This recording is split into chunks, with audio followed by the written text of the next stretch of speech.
Kitchenroom Productions. We got the legendary Buckwild in the place. And we got the also legendary Rasheed Chappell in the place, man. You gotta clap it up. Okay. This is your third visit, right? Take that. Third time, right? Absolutely. All right, definitely, man. Absolutely. So what's going on, man? What's the deal? Let the people know what you've been up to. Got an incredible album that we dropping on Friday. Definitely. Produced entirely by the legend Buckwild, sitting to my right Clap here. it up, man. Clap it up for that. Applaud for that, dude. The whole album, one producer. Give me some more applause for that. I said the legendary producer. Buckwild, come on. We need real applause, man, in the kitchen room. Yo, the catalog is sick, man. The catalog, if you don't know what Buckwild produced, man, or what he was on, just Google his name real quick and sit back and all. That's always my answer, though. It's a real legend like, right here. What you did, I'd be like, yo, Google me. You find that people don't know often? Like, is that? Yeah, it's like really? they not as really into it as they say they are. Yeah, exactly. If you are, when I was into it and I was coming up, before I was producing, I knew everything. Like guys like Marley, and the rest of them, it's like I knew everything they did, and when they did it, who was on it, and it's like sometimes some of the raps. Right. So I find it, you get a bit, and I don't want to use the word. Listen, you can say it, man. I'm just appalled sometimes because they be like, yeah, I'm really about this shit. Yeah, right. Then they be like, yo, you did that? Yo, I didn't know. Why you didn't know? You don't read the credits? You always know who you're talking to, and when it comes to a hip hop discussion, like 30 seconds into the discussion, like when people claim to be like diehard hip hop heads, like, yeah, you used to listen to Stretch back in the day, and they're like, who? Like, it's like, how could you not, like, where were you? Like, you know what I'm saying? It's the same thing. I guess maybe because you was outside 1 o'clock in the morning. Yeah, because I didn't listen From 1 to Stretch. 4. Word up. Word. Everyone, that's crazy because it's like, and it is no disrespect, but everyone who was really into hip hop, everyone listened to Stretch and Barbito. Of course. That was your thing. It's Rasheed Chappell, you're making a face. You never heard it. Never heard it? Never heard the show. Incredible. That's incredible to me because it's like for years it's like from 1 to 4 Thursday night. It was life. 1 to 4, 1 to 5, whatever it was, till I fell asleep. That's where I was. Did you look forward to hearing your joints get played? I remember the first time he played the "Come On with the Come On" remix. He cut it up. It was crazy. That shit was bananas. That was a banger. No matter what it is, it's like being a fan of hip hop is like.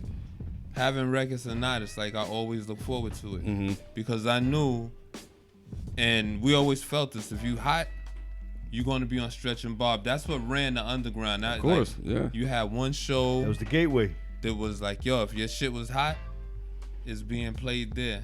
I don't care who say you hot or not, but it's like. And you had to go there and spit. If Stretch ain't spinning it and you ain't got no freestyles up there, then you might not be as hot as you feel you are. You might have more going on in your head than you actually had going on, right? That's what you said. Yeah, definitely. Now, I'm sure you were at the documentary, right? The documentary was crazy to see all that footage and shit, right? And believe me, I know it's a ton more. Like, I spoke to Stretch. Even some of the freestyles, they like, yo, we want to remix some of these freestyles. We might want you in Premiere coming on a hand on it. Yeah, that's crazy. So, like I say, for me, that was my dream come true. It's like I didn't care about Hot 97. I didn't care about nothing else. But if I did something and Stretch them was spinning it, you made it. I felt like I made it. You got the stamp. You definitely got the stamp if you go. Shots to Stretch and Bob. They left their mark, that's for sure. And so how'd you guys link? I mean, you guys known each other for a minute, or was this something that just came about sporadically, or what's the history of the album? The universe put us together. Is that what it is? All right. Yeah, Clap it up for the universe. It's very esoteric. Makes me want to get a massage with hot rocks. Nah, like for real, I believe everything it's is true, like, it's a plan for everything. And like my man OG turned me on the Rasheed, and it's like I met him, we was kicking it over the past few years, and then it's like during this mandemic, because it's not, Plandemic, mandemic, whatever you want to call it. But it's not what, I ain't gonna say it's what people say it is, but, that was the time where it's like everything came to fruit. Like the universe put it together at the right time. Like, okay, keep the party going. Now, were you familiar with his work at all? Like, had you heard some joints, or you just weren't familiar at all? No, I was familiar with him. Very much familiar. So I know, Rasheed, I know you were excited, right? You were like, all right, let's do it. I didn't think it was going to happen. Like, me and Buck have been having this conversation for a few years, but timing and the politics behind the scenes kind of didn't allow it to happen at the time. So when it finally happened, it was like like you said, the universe kind of brought it together because I was actually And that too. I was definitely in the middle. I was in the middle of another project, and I told him I don't want to hear anything. Let me just finish these songs. Yeah, you don't want to taint your. Yeah, I want to because I just want to complete this and I move over. You know, we could start working. And he had sent me some beats, and you know when you download them to your phone. It's How like were they? Were they all right, or were they kind of? It was alright. They was cool. Yeah, he's learning. Yeah, give him time. The joke is he sent me a pack. What was it, 11, right? The first one. The first time it was only 3, and then it's like no. The first time then we did the song for your album. And yeah, then, that was the first. And then when you sent me the second pack, 3. no, you sent me like 10 because we used like 9 of them. Oh wow! I thought I Rap sent you beef. a couple of packs. Reef. No, you only sent 2 packs. They're All right, breakdance cool. fighting. So when he Yeah. sent it, I downloaded it. It went to my phone. I'm driving in the car, and this first one that popped up, and I'm like, shit. That's it. Because now it's in my head, and Yeah. the rest of the day I'm riding around. I'm like, I gotta write something. Change the focus. Absolutely. So I was like, yo, let's do this one joint. Mm-hmm. And we went to the studio. We knocked out one joint, and then like the next day, I was like, yo, I got 2 more. So now the last joint you did was all Kenny Dope, right? No, the last album I did was produced by 38 Special. 38 Special, and then the Kenny Dope joint was before that. Correct. Right? Yeah. So you like working with one producer. That, I do. That to me, that's the ultimate formula, man. When they got into all of that farming out beats to everybody and their brother, I felt like they were just doing that shit to just target like certain demographics. Like we got the street joint, the club joint. You remember like in the early 2000s? Yeah. That was your blueprint. Yeah, for right. For making a hot album. Yeah, I mean, Yo, I you know, we got Illmatic, the everybody girl tried to joint. do that. Yeah, exactly. And they would be like, yo, you got joints? Oh, yo, we need that hip hop street joint. Right. And You get like the what's Primo that? joint maybe, or And they would tell Pharrell like, yo, we need that single, we need that hit. yeah. Well, he was good at that. That's why when you look in Fade to Black and he's like, yo, I finally got my record, my Fade Out the Credits, the Carlito's Way joint. Oh, right, When he right. did a law for Jay-Z. Mm-hmm. Because it's like, he admires, Pharrell is a big hip hop dude.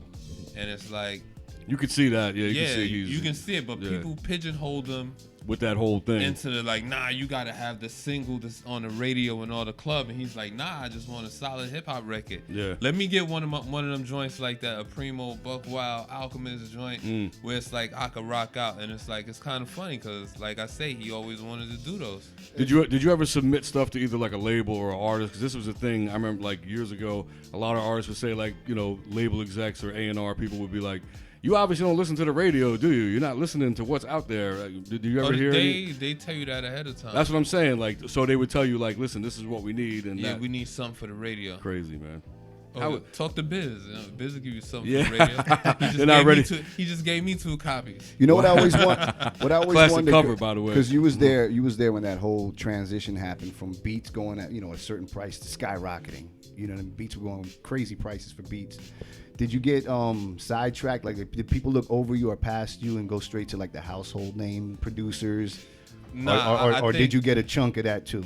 I got a chunk of that because it's like, I think within that class where it's like you got your list, your baseball list, that's what I call it. Like my name was always in the list, Right. no matter who I was with, even during the G-Unit times, the Bad Boy times. And plus, it's certain artists will help to keep your name alive. Right.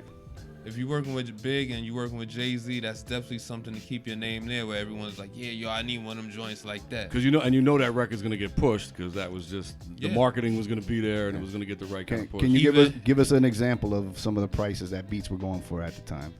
Maybe not your own. Astronomical. I mean, Was it? 150, Wow. 225, 250, Wow. which is a person's budget now. I need like $8, man. I want to stop at the hot dog truck on the way out of You here. need like with that, I just say if you only had 2 beats and you had 450, you already got Swiss Wow. and probably Swiss and Pharrell. Pharrell. That's who I was thinking. The more Swiss household and names. Timberland, you know. So that's basically what it was, and it's like I seen a lot of people where it's like, I'm not gonna say they blew the budget, but when you're looking at it, and they tell you they'll give you 40 for a clip, that's a good number to start off Yeah. with. You know what I'm Sounds saying? good to me. Because looking at it, we came from guys who came in and it's like getting 2,000, Right, 2,500, and you know, and I knew what Preem was getting because it's like I forgot where we was at, and it's like, and I seen the list of the budget what everybody's getting, and I was like, You're like, hold up.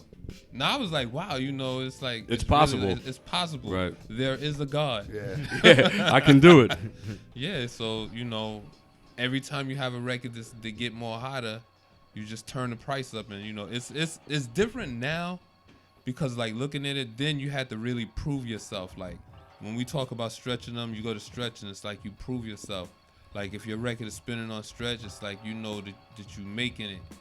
I don't think now it's like they have to. I think sometimes they have to find a gauge for that. Like what's the level when you could be like, yo, I made it. What's that? Like what is that when you know if such and such is spinning your shit, yo, it's hot. Right. It like back, you know, like I said, then it was different. You had Stretch, he came on, Flex came on Friday, so it was pretty cool to have the creme de la creme of the people who break records, like playing your records, even if people don't know you did it. Right. You know what I'm saying? But dude, it's like they don't say my name, but you know, it's me. You hear the record. Plus, like, it's motivational for you. Yeah. It's like I'm on the right track. I'm doing the right thing. Like, you know what I mean? It makes you feel like you're making progress. You know? It's like just appreciation of people. So it's a beautiful Right. thing. They don't have to tell you you dope because when you look at it and you see the reactions, yeah, you know, that shows you like, yo, you know what? I must be doing something right because if this is what you like, I don't have to ask you, and it's like I don't never have to ask you, yo, how you like my beats. And you also never compromised. I mean, the sound's been consistent. I mean, you've got multiple styles of joints, but you never did some like that I've ever heard, some obvious like, all right, let me just do one of these type of. It was always a Buckwild joint, you know. To me, I look at it. I always try to how can I say this? Put a little bit of yourself into each. I like, I came Hey, in, with Marley, and that's who I was listening to, and it's like before I wanted to do beats, the one person that was on the scope was like Pete Rock, and Pete Rock was putting out. He was king of the remix for a while, right? So when I did all those remixes, that's how you have that. Right. Oh, Pete did it. Let me try this because if it worked for him. So looking at it when he's doing these things, and it's like, and every week he has a different beat that he's flipping it. People don't know what it is. It's like when I'm starting to do beats, and it's like I get a little paper, and it's like I need some records. I want to get what I can. Where it's like people don't know what it is. And it's like, that's, talking to Pete the other day, it's like, that's the integrity. So, you look like, I model myself after them, like Primo, Pete rocking them. They never tell you how dope they are. They don't need to. No, you don't, because it's like, if you really that dope and you fire, you hear from other people. Right. I used to go out on Tuesdays just to see, like Booming System. I love to hear cars come by playing my shit like Big L say. I would sit on the porch of the building and I wanted to see who was coming by playing what. DJ Clips just said in the chat that you own 1995. You owned it. I agree with that. Definitely. I don't know, but if that's the case, y'all, I appreciate it because it's like. What's he know anyway? Who's that guy? He knows that was. Shouts to the Clips. He was the first A&R for the first album that I had a real hand in. Wow. Which was OC album, and a very good dude. I was about to ask you. He was here. Eclipse was here. We didn't feed him. We just yeah. I was gonna ask you that. Who was the first DITC artist that you did an album for? Well, I didn't do an album for it, but the first one was Big L. Big L. Put it on. No, matter of fact, Diamond. Shit is real. Shit is real. And then when we did L's album, I had half of it, and Finesse had the other half. So looking at it, we, and it's the growth also, because if you hear the first beats I did. And then you hear Put It On in Danger Zone, which was the last two beats that I did. Like sonically, they two opposite sides, like like a weightlifting thing. They real different. So it's like you can base that was where all my growth was taking place at. So who was the producers at the time? Diamond D was producing. Diamond, Showbiz, Diamond Show, and then comes me and Finesse. All right. Damn, the whole team, everybody produced too. Yeah, that's crazy. Yeah, was there ever friendly competition? It's always Finesse is the one, like, and I can say this, he was the dude like I would want to play beats to, then let him play some beats so I could go home and I could work. and that's what I took it as. So even if he was placing or not, if I went to his crib and I played him some beats, I know I'm going to inspire him. And he definitely inspires me. Like, that's how it's supposed to be. Yeah, so even looking at it, even if you want to fast forward, whatever. Then, like Easy LP, he was down with us too. He did the same thing. Alchemist was the dude from when I first heard his beats. For him being an Alchemist, not, as the rapping dude from the crew. Before, right? Yeah. So we was in Rockefeller and he was playing beats and he was playing some real fire. and you know, we chopped it up for a little while. Next time I seen him, he's like, yo, you know, I think I'm gonna quit this major shit. I just want to do just underground stuff, you know. And he's like, yo, you can make some good money in there. And I'm like, dude, these checks is looking great here. But you know, it unbeknownst to me, like even doing the album itself, we sold major label numbers. Yeah, that was a dope project. You know, thanks. And it's like I didn't see nor understand, but if we would have stuck with it, if we would have toured, and then after the tour, released another album, even kept it going. Yeah, even if I think you could do that with this Rasheed Chappell. Maybe that might be an idea. Maybe you could do another one. You know what I'm saying? We can any album you pick, we can, because it's like it's just figuring out another theme for it. Right. The second theme will be the first theme.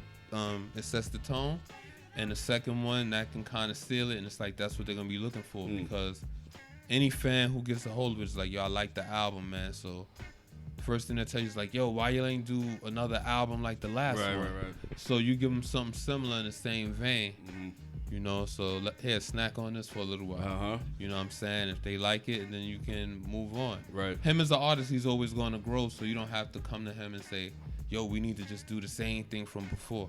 I've noticed that a lot of artists, they grew, and like even when you got that chemistry though, like I don't even think that conversation is necessary. It's just like you come together and you know what it's gonna be. Like you know. It's you could say that, but looking at it, like I did All the Word Life and Jewels, I did 3 records. So looking at it, I was growing one way, and O was growing another way. You know, I was succeeding with what I was doing. And listening to Jewels, even still to this day, like people used to be like, "Oh, you know, the first album is hotter than Jewels," and I'm like, "Yo, you're bugging. Take a listen, take a real listen to Jewels, you know, and just hear everything and enjoy it." And that album just got lost in the Jiggy era, man. Like it was just what was that, 97? Like when that came out? Yeah, 97. Just people just weren't paying enough attention. I don't think at that time. It's criminally slept on. Like I look at T.O.N.Y. when we was doing the War Report. And T.O.N.Y. was the one record, when I got the album from Penalty, it didn't leave that number in the CD player, it just stayed on repeat. Yeah. You know, because definitely. It's like, I always look, I'm a person, I like to be inspired because I don't say it, but it's like listening to an album, I'll be like, dag, I needed one of these like this. The one that goes over notice, where it's like when somebody goes to it, they're going right to that number and they doing the same thing I did. Because I know then I have something that's that good. So even going to the club, that's what the club did for us too. Because going to the club, if your record spun in the tunnel, oh yeah, you made it. If somebody got shot while it was playing, you extra made it. No, yo, but yeah. Dude got shot in the neck when they played my record for the 4th time, and back then that's when Flex was playing the record 20 times. Yeah. Like I've seen him play Black Raw record 20 times. Wow. 20 something times, son. Yeah. And even a Biggie record, you know, 5-10 times, where it's like that's an incredible feat. When someone wants to put your record on repeat, and it's like that's the only thing. And the crazy thing is, they still get similar reactions. Like, I got a story to tell. Was a monster, and that beat is what made you run back to that song time and time again. I mean, the rhyme was dope, absolutely told a good story, but the beat. It was different. Is what brought it was a breath of fresh air at the time. The beat definitely was different. Like that's the one thing even in it I really like to do. And like I say, if I have to go to my history and what made me do it, like the only thing that Pete had that was the same in his beats was the horns. A different horn, but it's like he used the echo. Is that the Al Green drums in that joint? Is that the Glad Your Mind joint? Yeah. Story to Tell? Yeah. It was a very DJ friendly record, man. It's one of those records you just want to cut. It's just, you know, that's sonically. Too, like totally. Yeah, I mean, I say it all the time on the show. We talk about it. I think a lot of the newer cats, they didn't come up with the DJ culture, so when they make records, they don't take that into consideration. I think we need to reconnect it and it's find out what it is, because looking at it, you can have a beat plan and it's like even if you want an MP and it's like you get to a certain part and it's like you keep hitting it and play like you DJ. Remember Pete Rock? It's gonna be crazy. Props, remember that joint Props? I think it was the B-side to Fakin' Jacks. Yeah. When it starts with all them snares, anyway, that's DJ nerd shit. Let's get into a joint off the album. Yeah, man. I want to hear some Rasheed. I know the chat room is excited. They want to hear some shit. So we'll let you guys select, man. What do you want to take a pick? What you want to pick? If tell you the truth, let me see. let's play the joint with Planet Asia. I'm bad with names. That's one thing I'm gonna tell you. When I Brethren. do an album, I put it back under the safe. Yeah. And it's like until I don't it comes out. Yeah. I I want to get the same experience everyone else does. So if I unwrap that CD or if I download it, and once I hit the first one, and I can listen straight through, then I can go back and do the That's interesting. The repeat thing with whatever record that I'm feeling for the moment. I think that's a concept of producers should take note of. I looked at the game. It's like even producing like basketball. Because looking at it, like if we outside and we on the course and we One playing, of my favorite sports, of course. Yeah. And you hit 30, and I'm like, man, he hit 30, I can hit 40. Yeah. You know, so I look at things like that. It's like it's always competitive. Like I think even hip hop is a competitive sport. I think now though, it's just we live in an era where we kind of celebrate mediocrity. That's been kind of like the trend for a minute.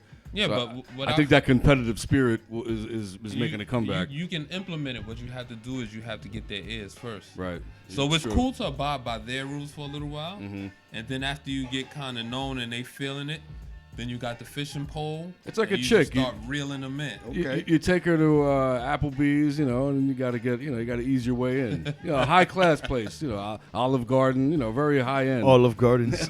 Jersey Mike's. But here's the thing. Like, and I say this, and this is how competitive it is.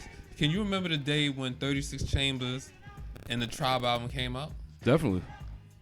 And both was like they were competing neck and head to head for that spot to see who's going to be the person everybody going to fuck yet with. sonically so different, but yet the same audience. We owned them all. Like you know what I'm saying? Like those are two albums. I think it was another album that dropped that day. So looking at it, and it's overly competitive, and when you listen to it now, it's the driving force for a lot of people who like music. So looking at it, like, yo, man, if we looking at it, and when you dope, and it's like if your music is dope, if you want to compare to be the best artist, that's your battlefield. If you're the best producer, that's your battlefield, because even with it, it might not be lyrical miracle where it's like yeah, right. But you'll have it and you'll be like, damn, you know what, I got a party this weekend. So I had to buy these 5 albums that came out, and then I missed the other 3 from last week and the other 2 or 3 from the previous week. So you had these things where it's like the rotation, and it's like that was our food. So what we digested because of the DJs, what they played, is what gave us our taste and the hunger for what we want to hear now. That's why you led me right to it, because that was the era of the tastemaker. That's not that doesn't seem to be the thing anymore. Everybody's like human jukebox mode. So, yeah, well, just the one thing I'm saying is no disrespect to anyone, but for technology, it's gave anyone the everybody's ability, allowed in. Yeah, even to be an artist. Like I looked and I was like, damn, I can remember doing demos with people.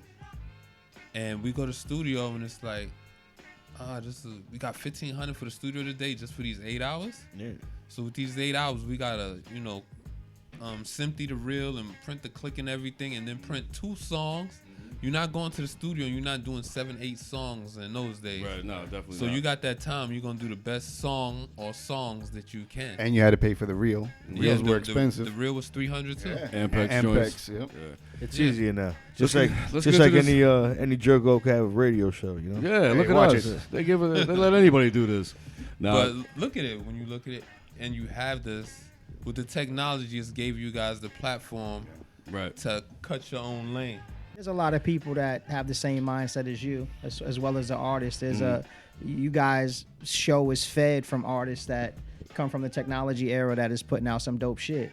You know what I mean? Definitely. So every week, when you guys come on the air, it's because artists are coming from the era Oh, where... yeah, it makes the they show don't have possible. Absolutely. So there's a give and a take with that. Definitely. So We talk about that all the time here, man. It's a gift and a curse. It allows us to be able to do what we do, but by the same token, it allows everybody to do it. You know what I'm saying? I mean, He says this is something, and I've adapted the coin, but I used to say it in different words, but everyone's not going to make it. Everybody's not going to be that everybody can't go. dude. I mean, there were 1,000 rappers in the 90s, but you can only run off the top of your head the ones that were the elite ones, right? Yeah. So there's 1,000 But it rappers wasn't- now. it So wasn't for me, it wasn't as much as now. but what I'm saying is No way. No way. There were. No. Allow me to finish. Yeah. There were, but what it was is there was no technology for you to know that. Right. You didn't know what was going on in Mhm. Cali. Right. You didn't know what was Right. going on in your own Connecticut. street. You didn't know that. That's Well, true. And even with that, and I'm not going to lie, the blessing of working, it allows you to be in 10 different cities. You can be in Atlanta. You were behind the curtain though, so for you it's a little bit different because you were a producer that was already doing this thing then. But for the audience, they don't know. Yeah, they don't know because it's like it's just demo tapes. Like people make like before this the mixtapes, the mix CDs. Right. Yeah. Like people would make mix CDs with the songs they did, Mm-hmm. but now it's like, yo, you could go full flare. You could have a record label in your room. I think the other component from the '90s that made it a little bit different was, and it still exists now, but even back then, is like you had to have the distribution deal, you had to have the record deal, you needed that marketing, and that's how like those elite names that you mentioned became the names that they became to us. I think also sometimes with the issue becomes is this is not the 90s. Definitely not. So right. I don't want to go back to the 90s. Right. I wasn't there for that. So I appreciate what was done. I appreciate all the art that came from there, but this is a whole new ball game. Right. So my thing is, how do we maximize? How do you become great in this era? Exactly. That's Clap it all up I'm for that. concerned with. Yeah, I mean, and I'll be the first one. Like when we started doing this show, like we come from that era. I was very active in that era, but I don't want this show to become old man radio. Absolutely. Because there's a lot of people from our era that are stuck in a time warp. And again, like we were talking about Stretch and Bob, and people don't know who they are, and you kind of know who you're talking to. You run into people that are like in our age demographic and like, oh, I wish they still made good hip hop. But they do. When someone says that, you They know that definitely they're not looking. Yeah, they're not digging for and it. I could tell people a million times. They like, don't look, have an open air. we do a 3-hour show every week for the last 6 years. All and new music. 99% of the night, I might do some classic shit once in a while, but it's rare. I'm like, but you got to have the cosign. Somebody else got to say, listen to these guys. That's kind of what I feel find. You know what I'm but saying? that's the unfortunate part of it. Right, There's right. so much good music out here. Totally, definitely. You know what I mean? Like you just had 2 artists on here, one I never heard of, and was killing the shit. Right. But if you don't dig for it, you're Right. not gonna find it. And if DJs aren't or shows are not, they just want to play it safe, and just do what everybody else does because that's kind of the easy way to go. Of course. Then nobody might as well make any new music ever again. Absolutely. That's why. The one word is just consistency. If you consistent with what you're doing, you're going to get noticed. Mm-hmm. And if you can apply that and you got the outlet to drop your music off, even like a lot of these shows, then somebody's going to hear you. You're going to get noticed, and you're going to develop a fan base. Yeah. Most people Definitely. think that Like- a lot of artists that make it's an overnight thing. They don't know that most artists it takes about They've 15 been grinding, years. yeah. 15 years to get Yeah. there. I dropped my first album in 2011. It's 2020. I'm sitting here next to Buckwild. Nice. So it's a grind. It's a right. grind, and Right. you just keep Plus for grinding. that. Plus for And that. there's a talent level I think involved. It goes, Absolutely. like just That's true. everybody does it, but not everybody can do it. And I Yeah, think I mean, I say that with producing. Like, yo, everybody can make beats, but everybody can't produce. There's 13 people on the basketball team. We know the starting 5. Mhm. Right? So So that's, one of them that's is where I'm warming the at. bench the whole night. that's right, and still getting paid. What's the name of the album again? Sinners and Saints, Rasheed Sinners and Chappell, Saints. produced by Buckwild. You might have heard of him. I might have heard of him. He's done a few. Yo, the Alcoholics Damn remix. Thank you. Remember that? Yeah. It's funny. Like, I look at a lot of these songs, man. It was just a blur in my life. Right. Moment in Because it's like time. a moment in time, because like I can remember being in the studio almost every day, day and night. Like I would leave for one session to go from 4 to 12, and then I can dip to another session from 12 to 8. You didn't get like sonically worn out, like you did, or did you still feel motivated the entire night? Well, when you have Premier and all these guys, Pete Rock, Dr. Dre, there's no time to be tired. That's true. Because you're fighting for your spot. And I think that was the thing that always motivated me. Like in my studio, what I had was, I know I had a Gangstar picture. And outside of the vocal room, when you could look out like this, there was the double XL picture with 50 Cent, Dr. Dre, and Eminem. So I was like, all right, I got to work with Eminem and 50. And the 50 thing is like, not even a month after being in the studio, Wow. I accomplished that. Talk about the universe, right? Yeah. And I didn't work with Dre, but I know Dre has to know of the catalog. I've seen people be like, yo, I'm here with Dre. He's playing your Fat Joe record. Oh, wow. He just played it like 10 times. That's dope. So looking at it, I believe like some of these things that get you to your success is having people talking about you. And when they talking about you, this is what opens up your door, because it's like, if they talking about you, then they might have a little envelope or a little check for you. There you go. Yeah, I just heard such and such was telling me about your beats. Yo, I need something. How much you charge? That's You how it charge works. that? All right, so what would you do for 3? I'll do this number, cut this off, and you're like, okay, cool. So if you're a cat, you grinding, and it's like this happens for you. This is how it works, and it's like it could work that way, and it especially works that way when you have in-house artists, like say like how RZA had the Woo. So if you want to work with him, it's like he doesn't have to work with you because He's got options. options. Right, big right, time. right. Sometimes, like, if my man Rock Raider was still alive, how would it be? Yeah, for what him? would he be doing? Yeah, I think like knowing his mind, and it's like me coming in. It's like even in the industry, I will always upgrade my equipment to the latest technology. Yeah, or whatever. you got to. So I look at it when you have these things, and you're like, dang, you know, if I couldn't do this before, but now this is what I have, and I can do this. Oh, I got 30 seconds of sampling time. Oh man, so this can be crazy. It's funny. 3 minutes. It's funny you say that because I was thinking, what if Big L was still alive? Do you think hip hop would have changed so dramatically? I think it would have had to be like a catalyst, like a bunch of things. So when you look at all the people who did die, like look at Freaky Tah, what he brought the Lost Boys. You know what I'm saying? Look at Tupac. Tupac brought those records. There was hip hop that it's like the, you know, they were they had feeling to it, emotion. Yeah. You know, Big, he was the dude. You know, he could rap with, you know, the shiny stuff. Yeah. But then he could also get on Definitely. some primo type beat or whatever, and you never know what he would have did with who, because it's like somebody could be hot and he would have heard a beat. He'd be like, "Yo, I got a new style for this." Plus, I think a lot of those cats were forward thinking enough that they could make those decisions of who they would want to. They had the vision and the foresight to be able to be like, this is a cat that's dope that I need to work with. I don't know. It seemed like they weren't stagnant. You know what I mean? In their creativity. No, they weren't, and it's like I look at that, and even the guys who are from then and who still here, like Pharaoh. He's all right. Yeah, He does a little rapping. He's cool. But looking at like him and Andre, like Yeah. what they did My top for 3. hip hop back then, that was the thing that helped push it forward.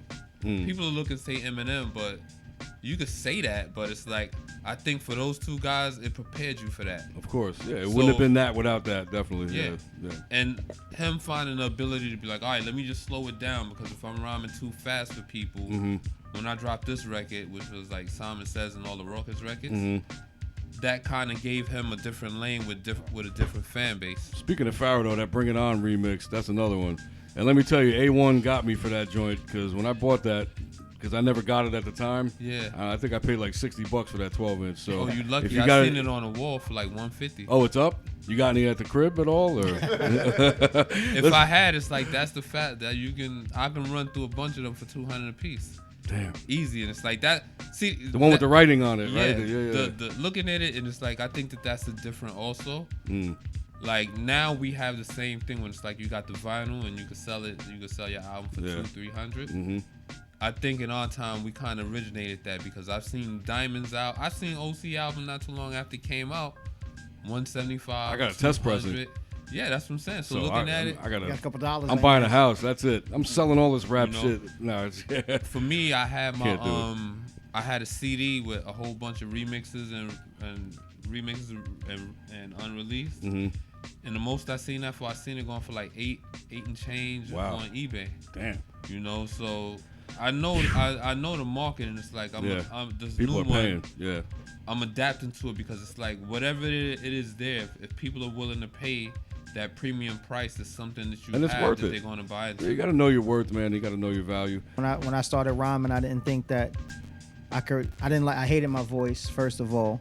Well, yeah, it sucks. Secondly, thank you. Secondly, I couldn't really rhyme on beat, so I was always like, I got to make sure my words are better than everybody else's words. Why do you think that was? Why do you think that was the case? I don't hear that now at all. I wasn't writing his rhymes. Yeah, back then, I hadn't had that book You yet. didn't have a buck verse. That's Yeah. why. Why did I think what he- was exactly? Even No, I'm with saying, it, when like, I think- I didn't hear that with him. Well, that's what I'm saying. Like I know with most people when it's like they said Ramon him a tip, but he has his own way of delivery industry and everything else. No, I wasn't thinking about tip. I'm just saying, like, when I first started rapping, period, I didn't like my voice. But as far as like the I don't know, on beat man. thing, do you think there was a reason? Were you hearing? Were you not hearing the joints? Were you not focused? Were you not? I don't know. Say that one more time. I'm saying, like, when you were saying you had a hard time rhyming on beat, right? Oh, I couldn't rap on beat. You got to learn how to rap on beat. Yeah, but I'm saying, like, do you feel like there was any kind of obstacle? Was there a specific No, thing I was that you probably trying to pinpointed? fit too many words. Right, and, right. You know what I mean? Yeah. Like, I when you think first that start one. rapping, Case with a lot of you cats. try to put Yeah. every syllable, word, everything into Yeah, he one. was like so- Steve Martin in The Jerk when he Absolutely. I've got rhythm. His foot can go together. And all I need is this lamp and this dog, and that's it. Damn these cans. And He this hates chair. these cans. Let's do another one, man, because it's look at the time already. But this is a great show, though. I love this, man. I love Might do a little OT. What do you think, Matt? whatever it takes, man. What you want to get into next? You wanna hear? What you said? The joint with shit. Oh shit! Oh yeah. Let's go to tour bus with Shay No on 38 Special. Oh, I heard a little bit of this one. This is crazy. Let's do that. Chat room's in for a treat. So this is Who is Chez Noir? Yeah. Chez Noir. Absolutely. What's the proper pronunciation? Chez of it? Noir. Chez Noir. I mean, you okay. could say noir if you Noir. know if you took French. Yeah, I'm very French. You know. Shouts to Napoleon the Legend. We'll get him to translate. Shout out to Napoleon the Legend, one of the dopest MCs He in the whole definitely is. entire world. He's a cat that, like, again, going back to the fuddy duddies stuck in the time warp. I try to tell him, like, listen, this guy, and he's a younger dude, you know, by Yeah. comparison. I'm like, you got to check for this kid. And it's just- Absolutely. it's We like- got a couple joints together. He's Oh, phenomenal. He's one of the word. guys that, when I listen to him, push my pen. Oh, Him, word. Supreme Cerebral. Oh, definitely. A He's lot of another the one. guys that you play on this show that I've had an opportunity to collab with, fire, bro. And they've all been here, which is, you know, Fire. It's been a treat for us. So let's get into this tour bus joint. This is off the Sinners and Saints joint, November 20th. All right. So Absolutely. Let's go. here we go. Flip Script Radio. Shout out to Elo Kush. The goal is to be great. Period. That's Word. it. That's all I'm shooting for. There you I don't go. try to do what no one else is doing. I'm not concerned with anybody else's missteps, the shit that they How don't do you when they know make you're records. not great yet? How do you know when you're great? I've already put in my 10,000 hours. I'm probably on my 40 or 50,000th hour with this rap shit. Right. But I'm always inspired to be better. Yeah. Like my favorite song is my next one. My favorite verse is my Got you, next one. got you. That's the thing that pushed me. I always try to top myself. Like Right. he can tell you, like I don't listen to a whole lot of shit. Like people bug out. He bugs out and he's like, "You never heard that?" Right. I heard Liquid Swords for the first time last night. Wow. No. First time. How And it's old are you? Untitled. That's I ain't gonna lie. I listen to everything. Come on. I gotta hear everything. If it's a new dude who's hot rapping, I gotta hear him because it's like, if I do work with him, I gotta be able to program to his flow and Yeah. what's going on. I think it's a little bit of a different application on your side of things, yeah, though. it You is. know what It's- I'm I saying? listen. It's way different. And keep it moving. Yeah, I listen. I hear something. Like for me to like really, I hear everything. Like I hear everything. But for me to lock in and listen, Right. I don't know what it is. It's just something that it has to hit me. Because a lot of the shit that people would consider classic, or a lot of the shit that people like call like the staples of hip hop. You don't. No, I don't. Yeah. I don't knock I'm it. I sa- know what it is, Right, but right. like it just wasn't something that I was consuming. Right. Like when I started at 14, and so I just got into my shit. Like I didn't want to sound like anybody else. The people I thought was dope, I thought they was dope, but I didn't want to lock in. So when I locked into an OC, when I locked into a Nas, when I locked into a Wu, I took the idea of what they were doing, Right. but I didn't want to do what they was doing. Well, that's why when you said, I'm glad you followed up when you said the goal was to be great, but then you followed it up with, you know, you don't give a fuck what anybody else is I doing. can't. But that's the thing. That was going to be my next question. Was like, great by what standards? But you My answered own. it with your own. My own exactly. standards. And I think that's something that artists need to listen to and understand. Stop listening to what you think people want to hear and do what you need to do. for I yourself. love Griselda. Yeah. Me and Wes super cool, love Mm-hmm. him to death. Benny's relationship was special, but when they came out, everybody tried to emulate that sound. It's still happening. Still And it's doing like, it, but let them be great. Right. You know what I mean? Let them like the Jordan didn't look anything like the Barkley, Right. and they both was fire, both from Nike. Well, that's just how you know But who's that's- who, man. You know, that's like the 90s thing also. No, I'm Definitely. just saying it's a Because design looking at it, thing. like nobody is taboo to want to be somebody else. Right. You know, it's like that word biting. Nobody wanted to be able to wear that. So it's like even making beats. It's like looking at it's like always aspire to have the new loop that sounds like nothing that anyone has done before. They make all the producers be like, yo, what the hell was that? Yeah. I need to get that record. So I think a look lot. at- Just based on reference point, man. I see like where Rasheed's coming from because I think a lot of people just they have this formulaic approach. Like, this is the formula, this is what needs to be done. And then all the artists that don't follow that template, like the Napoleons, yourself, those are the ones I always look forward to hearing from. Of course, because you know it's not going to be that shit. And I think every era it was formulaic. You know what I mean? Like it was totally. Once you heard Slick Rick, there was a Dana Dane. Once you heard a Big Daddy Kane, there was somebody else trying to. I mean, like it's always been always there. going to be there. Even with production, like the jazz shit, jazz loops, and then that breaks, and then it went. Of course. We got a record with Mussolini called Dykeman. Oh yeah. Yeah. I saw this I haven't heard this, so this is new to me. So let's it's get one of into my this. favorite joints on here. Shout out to Mussolini, Boss Don Records, Emilio Craig, my man Ike from the Heights. Word. Now, people out there, listen, if you tune in for the first time, there's a lot of names you might be hearing for the first time. These are people that are still making all the music that you claim doesn't exist. Yeah, so go look some of these people up. You know, it's funny. Exist. That's the beauty. I love that because that's the beauty of making the music. When it's like you can help introduce somebody that they never heard of. And be like, yo, who was that dude? Yo, I mean, look, when we not to whatever brag or toot our own no, horn. No, brag, toot your own horn. But there's a lot of people like that are in our chat that had given up on hip hop years ago because we feel like we kind of act like a little bit of a filter, bringing it to the people. You know what I'm saying? I see it like this: Benny, Conway, and West Side. They built a bridge for those who want to rap and they feel that their time may have passed. To still That's a come good in perspective. Yeah, because looking at it, it's like somebody blew up the playing field. I think to be a bit biased, coming in 2011, myself, Action Bronson, Mayhem Loren, AG the Coroner, another ill cat. What's my man's name? Even Troy Ave, Sean Price's reemergence. I think that kind of was like the beginning, like because before there was a Griselda, I always look at the Outdoorsmen. I think they was doing the same shit. They just were. Stay together long I enough. forgot about that. You know what I mean? But so being there at that time and watching it, I thought it was very, very dope, which spawned into Pro Era, which you know what I mean. So it was just kind of. And their shit just, Griselda shit just happened to hit at the right time with the right momentum, with the right music, everything. But it was already in the works. Like from my vantage point, I was watching it happen. I think also it's like it was a void that they filled. Absolutely. Yeah, totally. Because looking at it, it's like, and I'm not gonna lie, the people who didn't hear Mayhem and Troy, well, I know coming from the area, a lot of people didn't really count Troy, but Troy had some dope records. He was there though. But like being able to be there and making it count, because when you get your 5 seconds of fame, that's a fact. What you do with it, and people they be like, "Yo, how did you last so long?" Because when I got in the game, I knew I had one shot. Right. So I'm taking a 40-footer. I'm going to impress some people. You know what I think fills a void? This next record right here. Oh. All right, let's get it. Great segue. You're a real radio guy. I'm here all week. They want to talk about a snare. Holy shit. Is that Impeach President snare in there somewhere? Nah, it's the record sounds similar to Impeach, but it's about not. To say, it sounded like it was layered. That snare was in the drumless era, where that's like the latest craze. When you hear like drums are like new again, you know what I'm saying? Don't do what nobody else is doing. Exactly. Go the opposite way. If they're all going this way, go that way. Clap it up for that. That's definitely great advice. When you do something, I think, and I'm gonna attest to this, as a testimony. Make sure you burn it in the ground. Because looking at it in the drumful era, I remember dropping records with OC that had no drums to it. And it's like I can remember doing a lot of things that people weren't doing.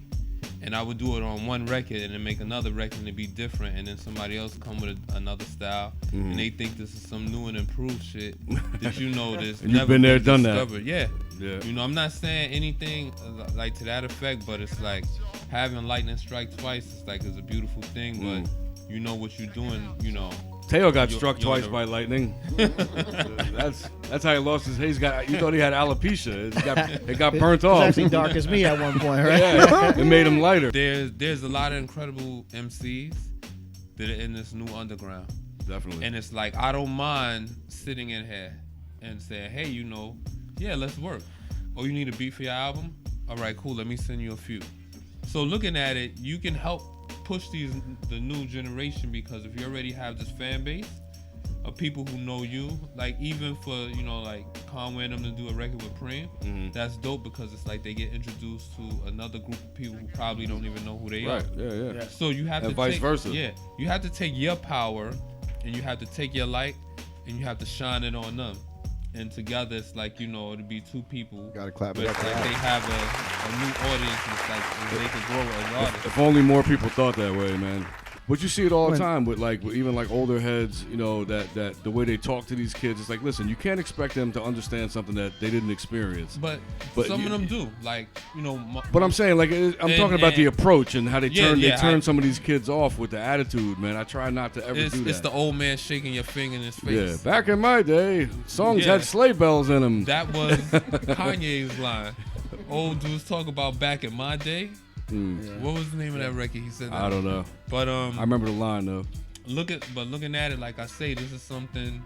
Music is for everyone to enjoy. It's not for a specific, you know, group of people and exclude someone else. It's like, yo, just take this, man. It's like you can learn from them. It's like, yo, what's on your playlist? You know, let me see. Oh, you know this?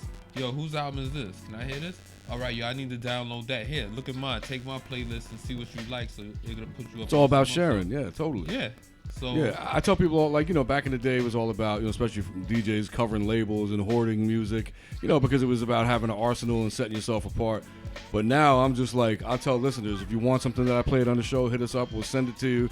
It's all about sharing now. Music that's isn't. how you push the culture forward too. Definitely, music is not in a healthy enough state where we can continue to hoard and act like, you know, we can't share this with people. That's the whole point. One of the things that I really like about right now also is the collaborations between everybody. Totally. Like I think that's and I'm somebody that likes to spar lyrically. So if you nice, I want to rock with you. You know what I mean? So I've rocked with legends, OC, down to people you've probably never heard of, right? If I'm feeling the track, I'm rocking with you because, like, I want to. I'm almost like one of the highest compliments ever paid to me was by somebody who's in my rap DNA, OC.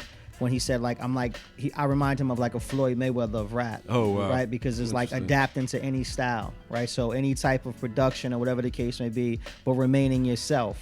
You know what I mean? So to not, like, that's one of the reasons why my rap name is Rasheed Chappell, because there's no character. Right. I don't have to become anybody else. I don't got to get into rap mode. No I just alter ego. Absolutely. Yeah, I just got to live life. See, that's like Rakim. True. You know, what you hear is what you get. That's it. You know. Hey Buck, was Whoa your biggest project to date? Yeah, that was the biggest record, but not the biggest artist. What came with the biggest check? That's what everybody wants to know. Biggest artist. I was thinking Whoa. What generated, you know?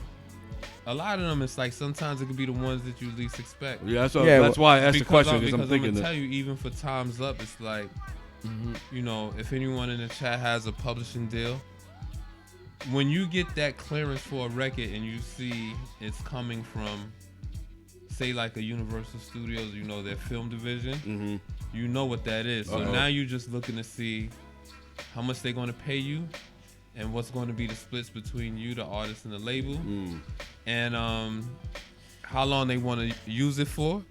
The longer they use it, the more money you get. So it could be a record that you're not like, oh, you know, that's my biggest record, and it's like, you know, you get a huge check for it. What was the most surprising record? What the people for the magnitude? Well, I could say for one part, one of the most surprising records that I had was a record I did for Fat Joe, My Lifestyle.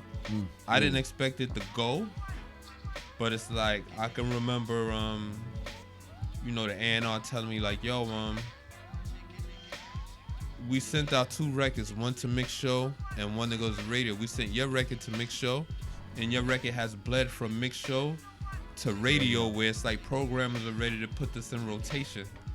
And you know, that's the one thing that I like too. It's like I've seen things like that, and it made me be like, yo, if you can make a record with its own legs, it can naturally grow. That shows the it shows the strength of yourself as a producer. So looking at guys like, you know, who that I looked up to, like I say, Pete Rock, Large Professor, you know, Diamond. You know, when you have that record that could creep from, you know, Mix Show, Marley Marl, you know, Saturday night, 12 o'clock, to Sunday morning, and it's like it's getting a little light there, and it's like then it goes to the afternoon on with the regular DJ host. Prime time, that drive time type shit. That shows really kind of where you are, and it's like it's nothing wrong. I know we're in a different time, But I feel that you can still apply those same rules and get the same results. Because looking at it, people are looking for those records to just resonate. Like music resonates, and it's like we feel it because we relate to it. Like that Master IC joint. Oh yeah, Like definitely. that right there. That Every resonates. blunt had, That's that guy's crazy about that joint. every Yeah. dude I know who smoked weed that like, and I seen it because my experiences I wasn't like, okay, people say it's dope. I look at people and I want to see their reactions and what does it do for them. So being in the streets, I would look and hear people and hearing chicks singing, "I'm so high, you so high." You must have had so many fly on the wall, like fly on the wall experiences, though, right? Like people that didn't know you did the joint, and like they're rocking to the joint, and you're standing right there. Yeah. That has to be a crazy way experience. I've had a lot of experiences. I can remember Chris Lighty telling me we in the elevator and we going up to the studio, and it's like I forgot what artist he's with, and he's like, "Yo, when you gonna stop playing and give me some beats?" It's like, yo, you always got something. If I don't hear a record from you, yo, you got something brewing that's gonna be crazy coming out in a little while. And you know, these guys who are the big businessmen, so it shows you your value where it's like the business people value you, but these hip hop dudes who are the street rappers, which is one level above underground, they look for you too. And then it's like you have all of this ground in the underground where you carved your own, you know, your own audience. Yeah, that's where it began. Yeah, that's what I say. Like being here, this is where it begins. It's like for right now. This is not WKCR or one of these other college radio stations. But looking at it, it's like, yo, this is the pulse of what's going to be coming up because someone's going to hear it.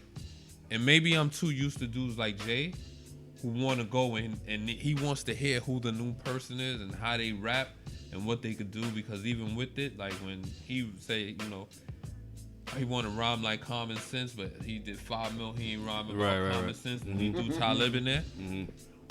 It brought light to their name, but a lot of people didn't know who they really were. Yeah, totally. And Talib, you know, with him and High Tech, you know, what they created on Raucous was pretty dope. So it's like, it shows you there's like one person can come and it's like they can change everything. Especially for someone like him that a lot of people looked up to and idolized, for him to give those guys those kind of props.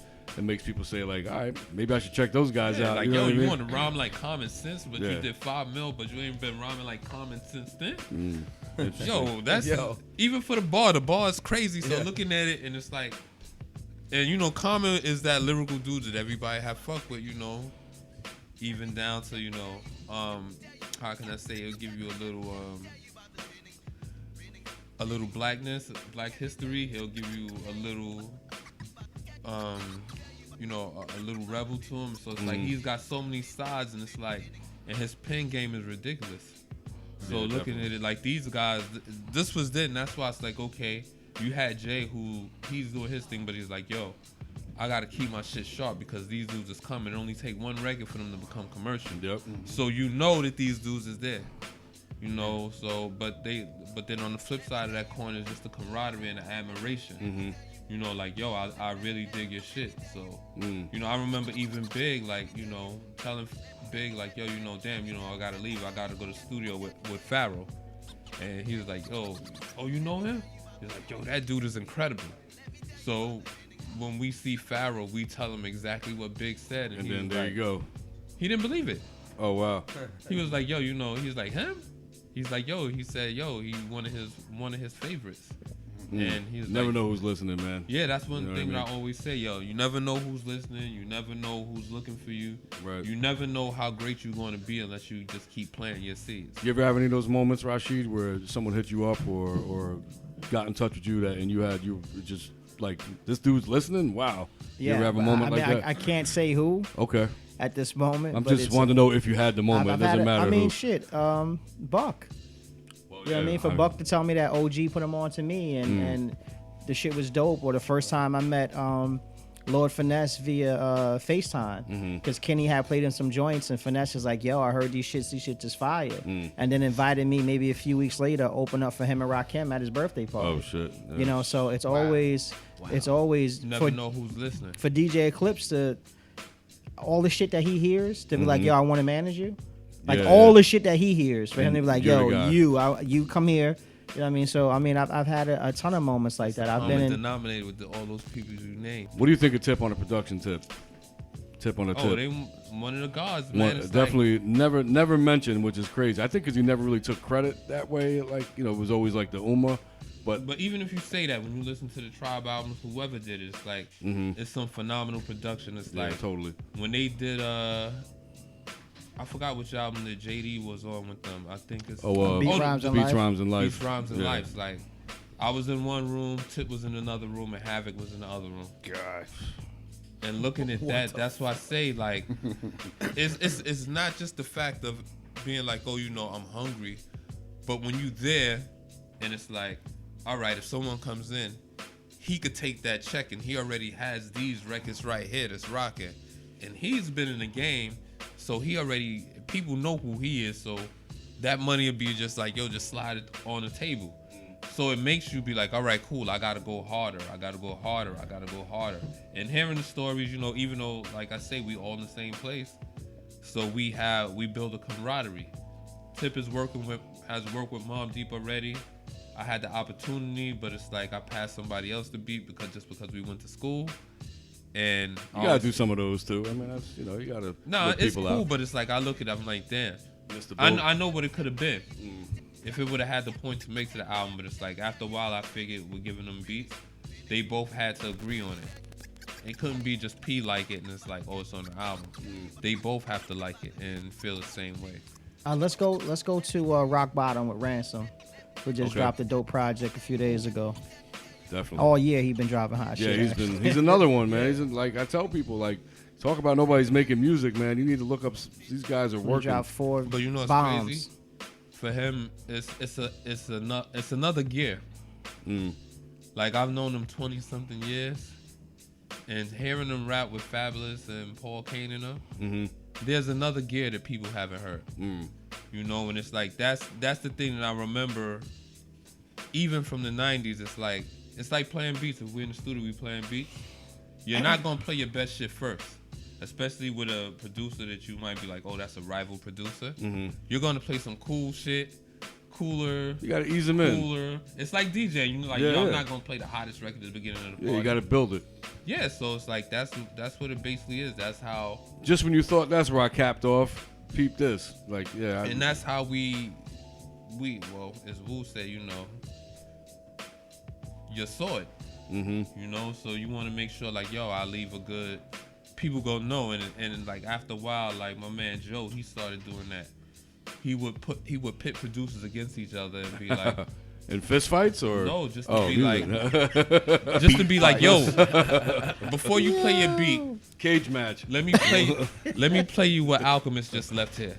Oh, and he would play it, and it's like doing that, and then he'll pull something else out, and he'll be like, oh yeah, you know, Cool and Dre, they right here, but this is what they did for me too, and these guys. So he would be like, okay, let me play you what I have already that I feel is hot, and everybody in the room went crazy, and then you play me what you want to play. Were you around when Illmatic was being put together? Did you have any opportunities there?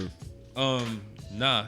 But looking at it, I enjoyed the album on cassette. You definitely would seem like one of the names that would have been involved with that record, you know. I came in after Illmatic. Yeah, you were a little after. Yeah. So, but I believe they actually wanted me on Illmatic. No, oh, word? Even looking like, I could see that. The last album I was on with Nas, like I sent them, I think 7 or 8 beats, and he picked 6 of them. Oh wow! And then all of a sudden it was like, oh, we just going to do this one here. And I'm like, yo, y'all don't want me to try to change the temperature on the mood ring here? I guess you got a lot of options. I don't know. Who knows, man? No, I think that was a call from like a higher above thing. Oh right. Because they was like every day they was telling me like, yo, Nas want to get on the phone with you today. Nas wants to get on the phone with you. I need your number. Nas want to get on the phone. So if I could have did one of those things, maybe I could have had a Primo moment, which would have been super. I think Sinners and Saints might be that moment, bro. Yeah. Well, Off the Sinners and Saints album comes out November 20th. Make sure you go out and support that. Get that. Definite, like I said, man, future classic. I'm loving it so far. Appreciate that, man. Going to get a lot of burn over here. I so just make sure you send the check to the right address. Yeah. You know, You know how it goes. Or just Cash App person. Rasheed Chappell. I need a new pinky ring. You know what I'm saying? Don status. So let everybody know, man, where they can get a hold of you guys and, you know, all of that. Give out all your info, all of that stuff, social media. Like I said, Cash App. No, I'm just messing. Whatever. You can hit- do that, Yeah, too. I like how you think. You can hit me at Rasheed Chappell. Stage name, government name is the same thing. You can hit me at Instagram, Twitter, Facebook. Everything is the same. Okay. Yeah, PayPal, Venmo. I'm on there too. There you go. Buck, you want to give out? I know you're always willing to work, right? Yeah, I work. I've been working the whole pandemic where it's like That's a fact. making albums, you know, with some newer cats and some cats who've been in the underground for years. Okay. You know, just Can you give us a name? No. When you look, no, I'm saying like Planet Asia, you know, Ransom. Oh, okay. Word. You know, Mayhem, Smith and Wesson, Nick Grant. You know, I work with Rasheed on there too. It's like I just been looking at it like, yo, you know what? Take the curtain down so it's like you could cross that barrier and make something happen. That's great, man. That's If- great to if hear. if Clap it this up, man. If this is what they doing now in hip hop, this is what we need to do. Yep. You know? And it's whenever I see a name, you know, like yours or, you know, cats from that era that are working with these cats, it just tells me that they're tuned in. You know what I'm saying? Like when you see a lot of cats from like the 90s or whatever, and you mention certain names and they're just like oblivious, it's like, this is what you do, man. Like, how could you not be tuned in to who's doing it now? That's what I did You know? before. So even a lot of my indie records, there was vinyl that I did for people. They would be like, yo, how much for a beat from my artist such and such? And you know, I throw a number. They want to work, we work. And it's like, most of the time it was work because it's like just the fact of having records over and over and over again. It's like, I look, it's like, I was going to the labels and it's like I was getting different 12 inches, I feel like every week. Oh, we just got this box of records in. All right, I'm going to come down. I need a few copies. Oh, cool. You Make know? sure you give them where they can get you at though. Oh, Buckwild _DITC across the board. Facebook, Instagram, Twitter, All that stuff. all that stuff. There you go. Chase Morgan. Yeah. You can find. We're not gonna act like Goldman Sachs. Dave being here ain't no big deal. It We're is. not, It's a we're huge not, deal. We're not gonna act It's like a I huge put in an deal. OG Thank you, call. bro. I'm We're not telling. gonna act like that. I jumped up. I was like, what? Dave, what's going on, man? I noticed you. Hey, man, working, man. A That's it, familiar vibe, right? Yeah, it's a familiar vibe. The chat room I was miss this bugging. vibe, man. They said I think you the snuck last in. time I saw you was at DITC, right? Yeah, maybe. Was yeah. it? You know what I mean? Was you stealing shit? You got to watch No, this guy. no. vinyl. He had brought stuff that he had stolen. But he wasn't okay. stealing it. Can you sign this for me? I know I took it from here. Dave's the guy who used to steal your hubcaps and then try to tell them back to you. back to you, yeah. Back in the day, say he bought them off a fiend or some shit. Yo, man. Oh man.